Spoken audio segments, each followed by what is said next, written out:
On YouTube, EarthDay78 writes in and says, could you please do an episode on VCO? Or, if you didn't realize what that is, it's virgin coconut oil.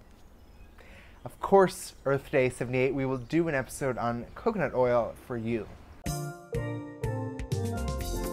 Today's sponsor is Why I Eat N, and you can check them out online at whyeaten.com. Why I Eat N is a home delivery service for folks living in New York City that don't have the time or energy or resources to cook. So you can sign up, and this brotherly duo will deliver food to you once or twice a week that is home cooked and totally delicious. They also do catering and private parties. Check them out online at whyeaten.com. So coconut oil is, you guessed it, the oil from coconuts. It is extracted from the kernel or the meat of the coconut, and it's super high in fat. In fact, it has been the primary source of fat for millions of tropical folks for quite some time. But fat's bad. Not this type. Because coconut is one of the world's superfoods, the fat from the coconut is actually really good for you. It is cholesterol-free, trans fat-free, and it's actually considered a medium chain fat, which is one of the fats that doctors recommend you consume to help lower cholesterol.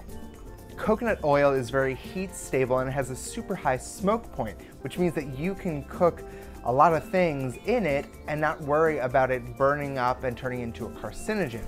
This makes it a perfect oil for frying things like fried chicken or the likes.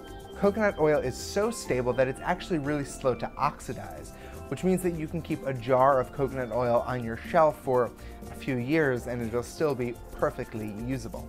Coconut oil is widely used in cooking and in frying and things like that, but because it has this sort of nice, light, nutty flavor, you can also use it in applications like baking and pastries.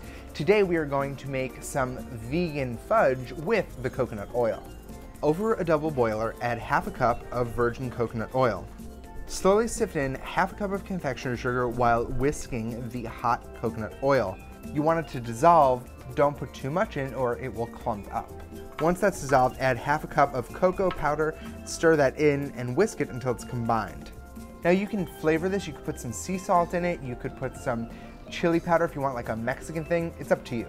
Now pour your hot coconut chocolate mixture into a little baking sheet that's lined with plastic wrap.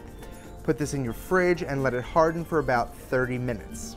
Meanwhile, chop up some coconut flakes into a fine powder. After 30 minutes, take the fudge out of the refrigerator and cut it into little cubes. Toss the cubes in your coconut mixture, serve and enjoy. So I think you're going to be surprised by how deliciously melty these things are. They leave no unpleasant aftertaste or gritty texture, and surprisingly they are completely vegan and dairy-free. The one thing I have to say is that you want to serve these chilled. If they come to warm temperatures like the temperatures in Louisiana, they will start to break down and melt again, which is fine. You just have to, use your fingers. Tune in tomorrow for another What's This Food? Be sure to check out our sponsor, whyeaten.com, and tune in tomorrow for a new culinary adventure.